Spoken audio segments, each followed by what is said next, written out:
World News Tonight with Peter Jennings. Good evening. President Bush said today he is now turning his attention to peace in the Middle East, and he wants to move fast.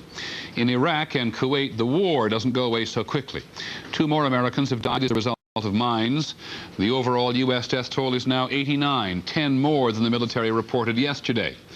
U.S. commanders are still finding more Scud missiles in Iraq. And in Kuwait City today, as the U.S. ambassador returns, further stories of life under Iraqi occupation.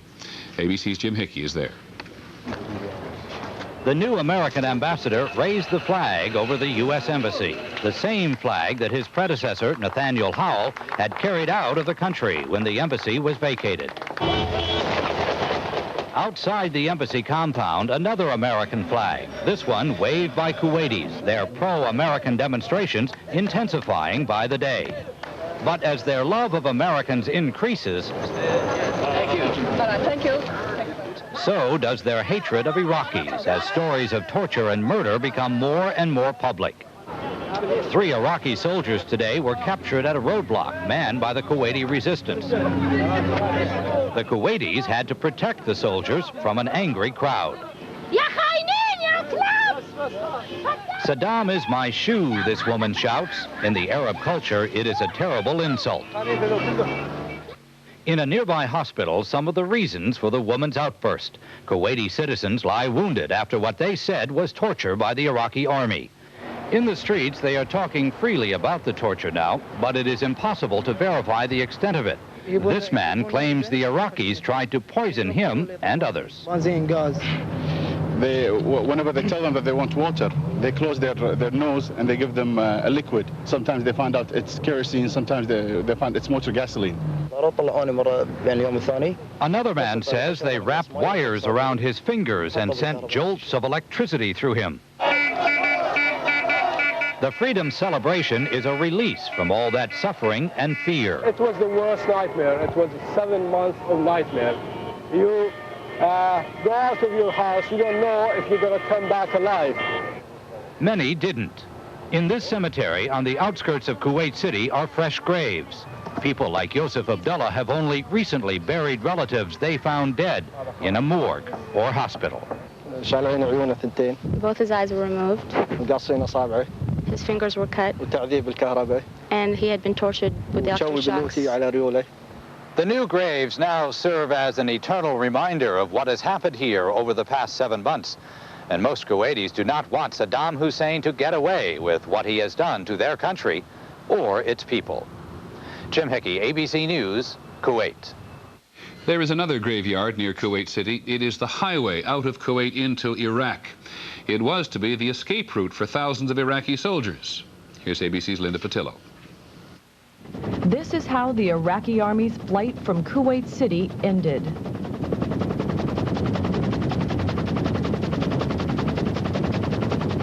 The devastation stretches across a 4-lane highway for nearly 1.5 miles. When their escape route north was blocked by a brigade of Allied tanks, the Iraqis panicked, creating a massive traffic jam. They were hit where they stood, first by U.S. bombs, then by tanks. The battle between Tiger Brigade and the fleeing Iraqis only lasted an hour. The Iraqis never hit 1 U.S. tank. General, what went through your mind when you saw this destruction, the Iraqi tanks? The total horror of war. It just showed the awesome firepower of what the U.S. forces, the coalition forces, put against this guy when he started to run. The remains of the battle tell the story. Iraqi soldiers trying to escape on foot killed as they fled. The engines of many of the vehicles still running 48 hours later. And the spoils they were trying to take with them scattered everywhere. I mean, they were taking anything that seemed to be of value. It's amazing. It really is. These guys were raping this country. Amid the tanks and artillery, hundreds of stolen cars filled with stolen goods. Inside ambulances, piles of weapons. No one knows how many Iraqis were killed here, only a few hundred yards from this monument to Saddam Hussein. Linda Patillo, ABC News, with the 2nd Marine Division in Kuwait. The military says there have been a number of ceasefire violations since yesterday, most of them apparently initiated by Iraqi troops who had not learned of the truce. In one case, Iraqi soldiers fleeing Kuwait City on a bus opened fire on U.S. soldiers at an Allied checkpoint. 6 Iraqis were killed and 9 were taken prisoner. In another incident, 2 U.S. soldiers died. Here's ABC's Bill Rediker. There is no battle on the battlefield, but it is still a dangerous place. American soldiers are dying because of their curiosity about Iraqi landmines and bunkers. You will not go in any bunker anywhere around here at all. Don't even think about going in there. 8th Marines had some Marines killed yesterday, as well as wounded, souvenir hunting and all. So stay out of them. Many of the bunkers are blown up to destroy live ammunition and weapons. But landmines present a more sinister threat. Though some can be seen, most are buried. Iraq reportedly laced the desert with more than 500,000 mines as a defensive barrier. Today, 2 American military doctors became victims. 2 doctors and a driver saw some Iraqis that were apparently surrendering, and in an attempt to get over there, they hit a mine, killing one of the doctors, and when the second one got out of the vehicle, they hit another mine also. Iraqi troops also have become victims. This soldier accidentally stepped on one of his own mines. Central Command today said the number of Iraqi casualties is enormous, but said an exact number will never be known. Bill Rediker, ABC News, Saudi Arabia. More U.S. reserves were called up today, nearly 2,000 of them, all from the Navy. They are from units that deal with things like cargo, transportation, medical care, and law enforcement. When we come back, the president to Saddam Hussein, do the right thing, release the POWs. In the other news tonight, California, 5 years since the drought began, and a lot of people still don't believe there's a problem. And on this Friday, our person of the week. This week, not a very difficult choice. Field will face each other on or near the battlefield tomorrow to discuss a permanent truce. President Bush would not say exactly where the meeting will be held. He did say what he wants from the Iraqis. ABC's Brett Hume is at the White House. The president had made clear yesterday he's determined to get American prisoners of war returned. Today, he seemed confident they will be. I really believe we will get satisfaction on that, and they know that they must comply, and I believe they will comply. And put it this way, they better comply. The president wouldn't say what he might do if Iraq didn't. But Defense Secretary Cheney had earlier today said, quote, the lights will stay out in Baghdad until the U.S. is satisfied on the prisoners. Mr. Bush was asked if the U.S. might help Iraq rebuild from the battering by Allied bombers. He said the U.S. might provide food and medicine. But I'll be honest with you, at this point, I don't want to see one single dime of the United States taxpayers' money go into the reconstruction of Iraq. Mr. Bush was asked if his goal of a new world order meant U.S. forces would be policing conflicts all over the world. No, I think because of what's happened, we won't have to use U.S. forces around the world. I think when we say something that is objectively correct, like don't take over a neighbor or you're gonna bear some responsibility, people are gonna listen. Earlier, the president had put that another way. Well, it's a proud day for America, and by God, we've kicked Vietnam syndrome once and for all. No one here thinks peace in the Middle East or the world will be easy, but everyone thinks it will be easier than when Saddam Hussein's armies were still on the march. Britt Hume, ABC News, the White House. President Bush was also asked today about whether he plans to establish a permanent U.S. military presence in the Gulf. He says he does not see keeping a substantial number of American troops there. Still, there are plans to have a much bigger presence than before the war. Here's ABC's Bob Zelnick. Pentagon sources say that as U.S. ground forces withdraw from Saudi Arabia over the next year, they will leave behind more than 500 M1A1 tanks, as well as artillery pieces and other armored vehicles, enough to outfit 2 divisions. This would permit a rapid return of U.S. combat power to the region. The Air Force will keep more than 140 combat planes and their pilots in Saudi Arabia for at least a year. They will also pre-position weapons and equipment at about 24 air bases throughout the region indefinitely. The U.S. Navy will permanently maintain a carrier battle group in or near the Arabian Sea and a substantial number of warships in the Persian Gulf. All the U.S. ships now will be able to use the ports of Gulf allies. In addition, about 10,000 U.S. Special Forces will rotate through the region to train Allied troops, twice the number serving before Iraq invaded Kuwait. While the U.S. is anxious to avoid a permanent large-scale presence on the ground, officials say that in the years ahead, the U.S. will routinely hold major exercises with coalition forces. The 6 Persian Gulf allies will pay for at least part of the expanded U.S. presence. Plans call for the Gulf allies to build up their armed forces with weapons purchased from the U.S. In addition, 2 larger powers, Egypt and Syria, will maintain a permanent presence in the Gulf under the overall coordination of the U.S. Bob Zelnick, ABC News at the Pentagon. The damage to Kuwait's oil industry may be worse than feared. Kuwaiti oil officials say today that every one of Kuwait's 950 producing wells are either on fire or were damaged and are discharging crude oil. They say that Allied bombing appears to have set 34 of the wells on fire. The rest were sabotaged by the Iraqis. We'll have more news. It is perfect in California. Rainy and miserable. Not enough rain to end the drought, of course, but at least it might help, as will water rationing that goes into effect in Los Angeles today. Local officials are hoping that rationing will serve 2 purposes: force people to conserve and change their attitudes. Here's ABC's Judy Muller. In Los Angeles, color the drought green, at least so far. This desert-bound city of lush lawns and swimming pools is in the midst of a drought so severe that residents of Los Angeles must cut back their water usage by 10% or face heavy fines. So, are they worried about the drought? No, because it doesn't look like it. Does it look like a desert? I think they're in total denial.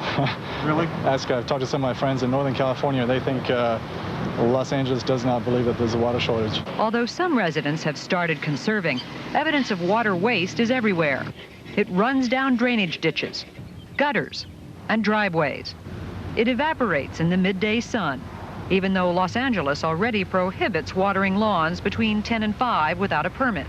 Unless you can't turn on the faucet and get it, you won't worry about it. As if to nourish the denial, rain moved in on the eve of mandatory rationing.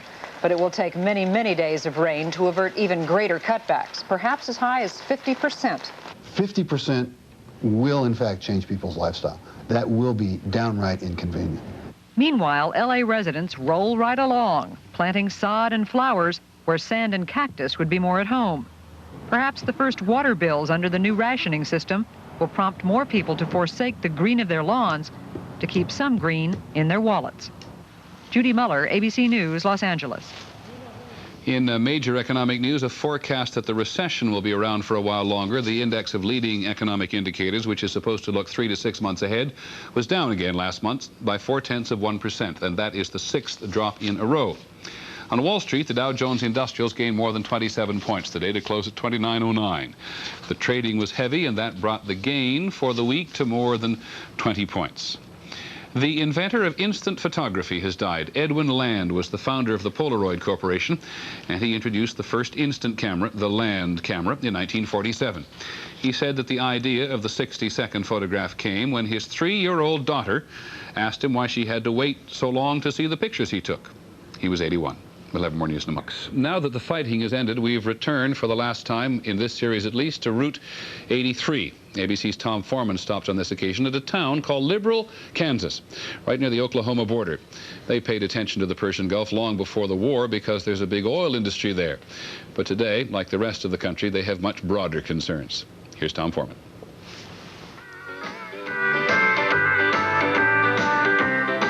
One clear sign that the war is over for Liberal, Kansas. The radio station is no longer crowded with news of battle.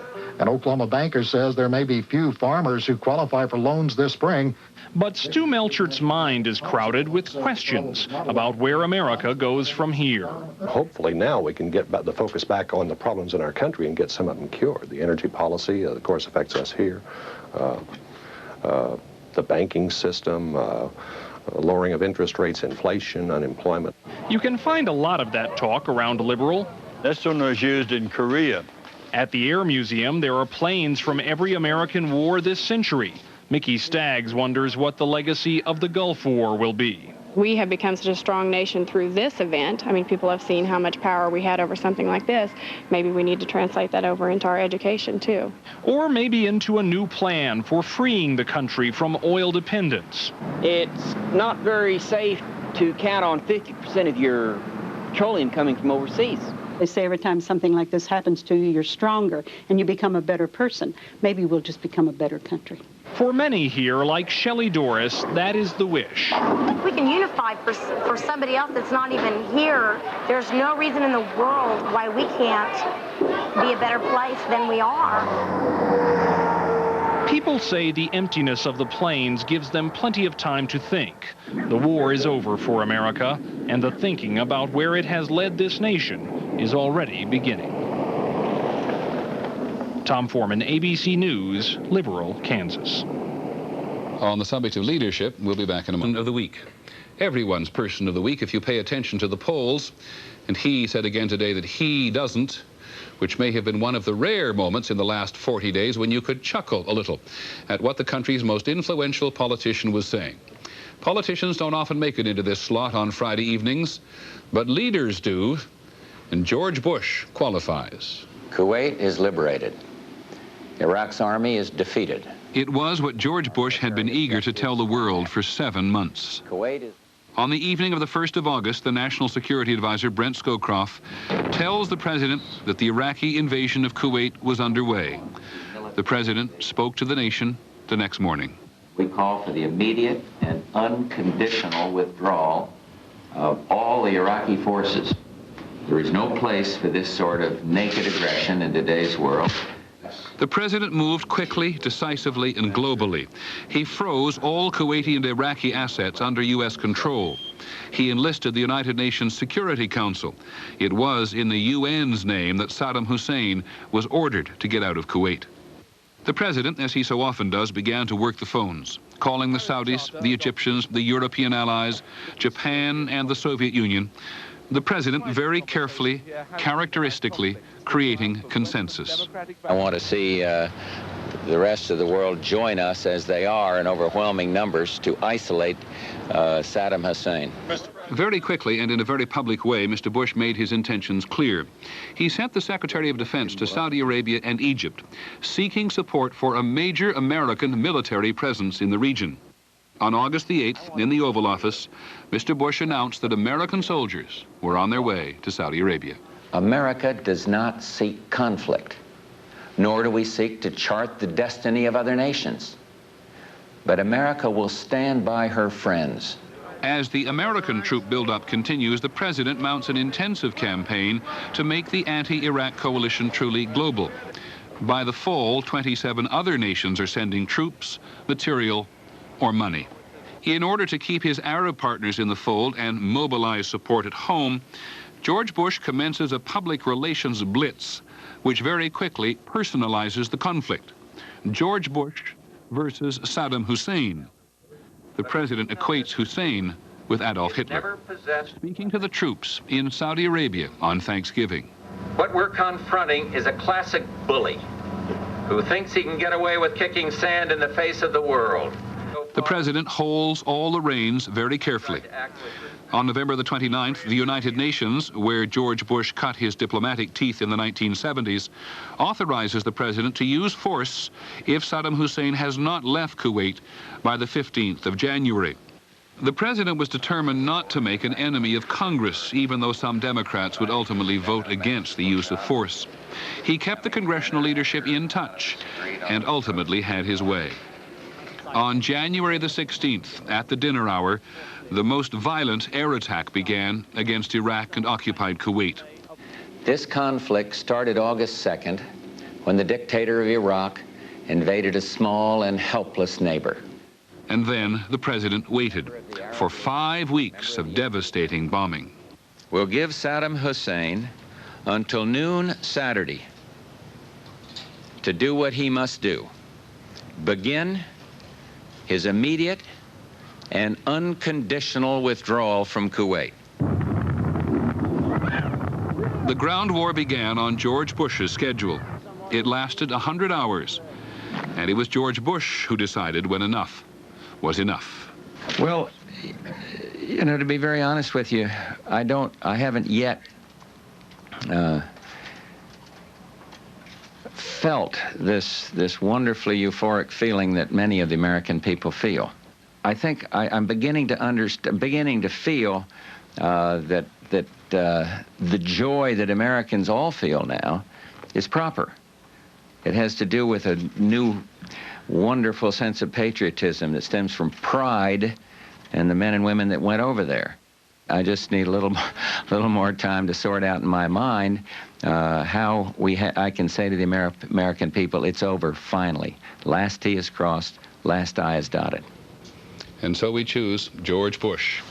As the president said, the real credit for winning the war, one which so many Americans believe was a just one, belongs with the troops. Still, the president's leadership has impressed all but his toughest critics, who now would urge him to go on to education and aids, the economy, and to an energy policy with precisely the same vigor and determination that he gave to the war. That is our report on World News Tonight. ABC News will keep you up to date on the Gulf tonight on 2020 and on Nightline with Ted Koppel. One piece of news, the meeting between the military commanders scheduled to be held tomorrow has now been delayed until Sunday. I'm Peter Jennings. Have a good weekend. Good night.